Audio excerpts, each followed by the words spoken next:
Hello, my fellow comic book collectors. This is my review of the Shazam 2 movie. So I just got back. I just got back from watching it, and I really enjoyed it. So right off the top, I'm going to say 8 out of 10. And maybe it's the geek in me. Maybe it's the guy that just likes the old style superhero movies. Doesn't have to go anywhere. It doesn't have to be an epic movie that changes the world or anything like that. It can just be a popcorn movie, and that's really what Shazam was. It was a popcorn movie. It's a great story. Maybe not the most rememberable story that you'll say, oh, this is the one that I have to take my son to because it is so wonderful. No, it doesn't have to be that. It doesn't have to be the one that's going to change your life. It just has to be a good story, and that's really this what it was. It was a good story. It was a good popcorn movie, and there was lots of fun. And there was not a point in the movie where I said, "Oh, okay, this is terrible movie." Like I don't like this scene. I wish they didn't have that. No, the whole movie, I would say, it was safe. It was, interesting. It was entertaining, and there was a couple of twists that actually I didn't expect, and there was some really enjoyable, movie watching. And that's sometimes all you need in a movie. I was watching other reviews of this movie, and before, and I kind of, in a weird way, spoiled the movie for myself by doing so. I watched Critical Drinker, and I watched another YouTuber. I forgot the name. It was a woman, and she liked it. He didn't. So Critical Drinker, he kind of gave it a semi thumbs up, and his complaints were that it wasn't really pushing the boundaries, and it wasn't really doing anything. And in a weird way, I think he is right, but wrong. So Critical Drinker, his whole thing was like, oh, it's can't play safe anymore. It has to do something exciting and dynamic. And no, I disagree with that, because in a weird way, what kind of was killing Marvel in a way, in my opinion, is that it's always trying to like one up itself. And it's like one movie has to be bigger than the next, bigger than the next, and it's like epic, epic, epic, epic. And after a while, it gets kind of boring. It gets kind of boring. How many times can you save the world? And it just gets to be a bit much. Sometimes it's okay if the movie is a little bit more low-key. I mean, in this Shazam 2, they do save the world, spoiler, but it's a little bit more of its own story, and it's kind of nice that way. It's self-contained. It's a good story. It's just a fun story. It doesn't have to like be something where it's going to be a 10 movie arc and building that arc. No, it doesn't have to set up that way. Though I must say, stay to the end of the movie. I stayed till the end of the movie. I was smart. There's actually 2 end credit scenes, so those do build some story arc. And actually, one of the other complaints that Critical Drinker made and other people make about movies nowadays in general is that there are no consequences. Well, actually, this movie, the whole premise for the movie was that your actions have consequences. The movie is really about the daughters of Atlas, who are trying to get this magical staff. Actually, they start out with the magical staff, actually, but they're trying to repower it up and use it to basically destroy our world. That's the summary of their motivations. Well, really, that's not fully their motivations, but one of them has that more than the other 2 of the 3 sisters. And she really does want to destroy our world to get revenge on humans for having taken their powers in the first place. But the other 2, they just want to rebuild their own homeworld, the world of the gods. And what happens is that staff actually was from the first Shazam movie. He broke the staff and he just kind of discarded it. He didn't think about the consequences of the fact that he just left this artifact of, superpowers behind. He didn't, he should have disposed of it properly. And so there are consequences where, things carry through. They don't just say, oh, oops. They actually have consequences. And that broke the barrier between our world and the world of these gods, which is kind of cool that, that mistakes were made by the hero, and he didn't even realize that he had made those mistakes. And,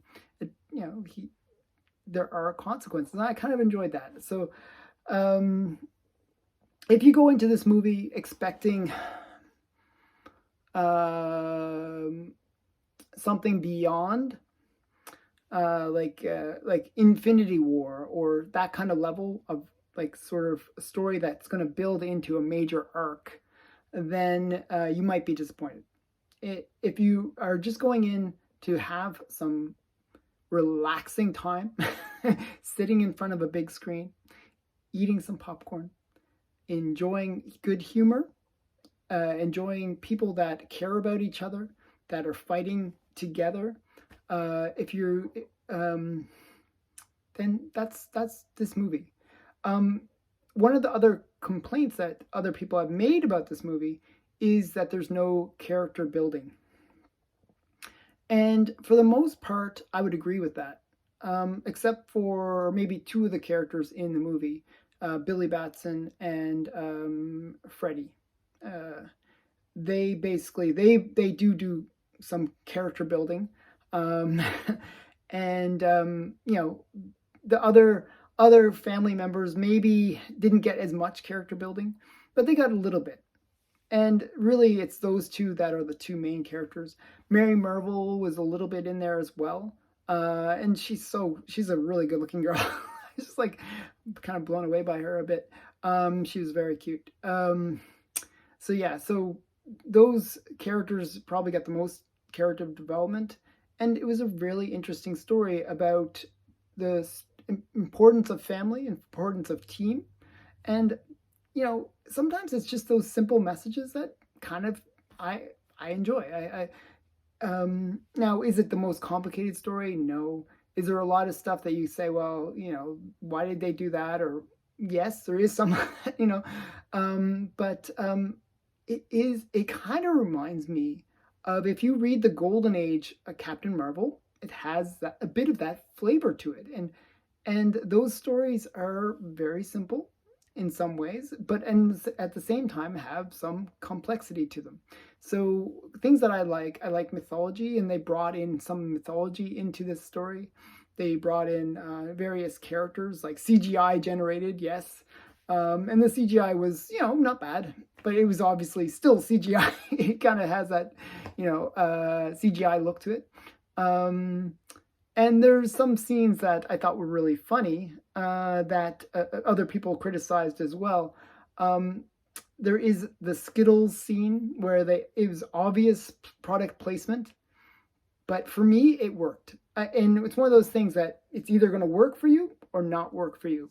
But I thought the Skittles thing and Taste the Rainbow kind of worked. I thought it was really funny.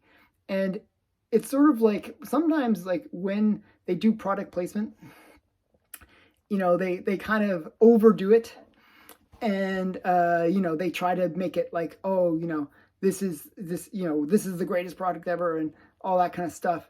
They did that to a certain extent, but it was actually kind of humorous. It was very well done. I kind of appreciate it.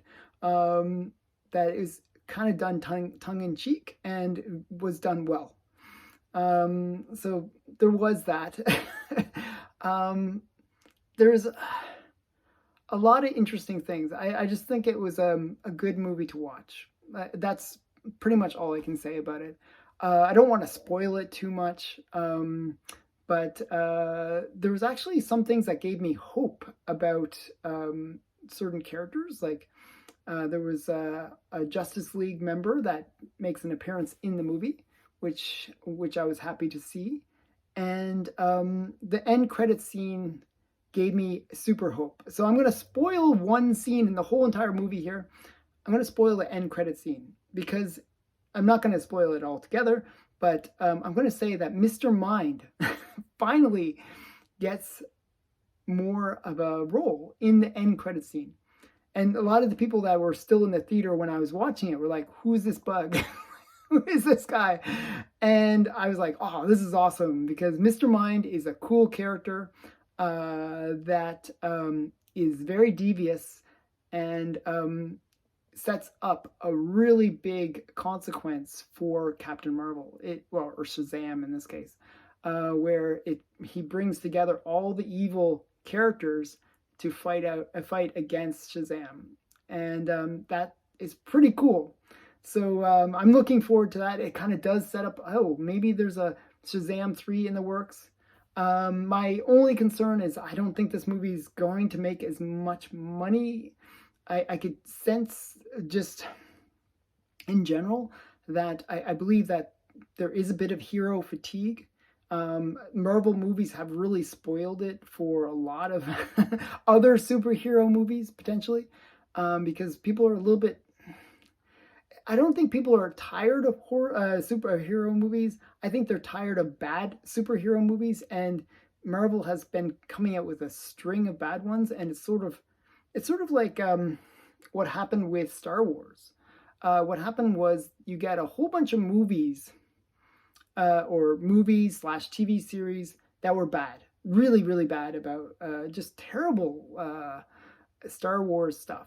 And then they come out with, what's it called? That other series, which I didn't even watch because I was so tired of just Obi-Wan and all these series being so bad that it kind of made me not really want to watch. The same happened with Mandalorian. I'm like really struggling to watch it because I've been so tarnished by the previous stuff. So I'm thinking that's what's happening with superhero movies in general, that people are just getting a little bit tired of it because of the fact that they've been so bad. I mean, people, like, if they start making a few good ones in a row, I think people will be eager to watch superhero movies again. But right now, because just one bad one after another that have been pushing on people, that in a way I feel like Shazam is going to get the bit of a raw deal on it, and it deserves to be watched. It is worthy of going to the movie theaters and watching it, but it's a character that isn't really well known by people, and there is that kind of current backlash against hero movies because of the Marvel effect, and that's a bit sad. So I'm kind of worried that this movie is not going to perform that well, and as a result, they're not going to make the Shazam 3, which they're really setting up for, which is kind of sad, which is really sad to me because it would be I'd really love to see Mr. Mind and some kind of cool Shazam 3 movie using that character. It was something I was looking forward to when they first showed Mr. Mind in the original Shazam movie. He was the little bug that was in the jar that kind of got away at the end. So yeah, that's my review of Captain Marvel. I thought it was good. I gave it an 8 out of 10. And I recommend to watch it. I think it was fun. If you're a comic book guy, you'll probably enjoy it. Okay, thanks again for watching. Bye for now.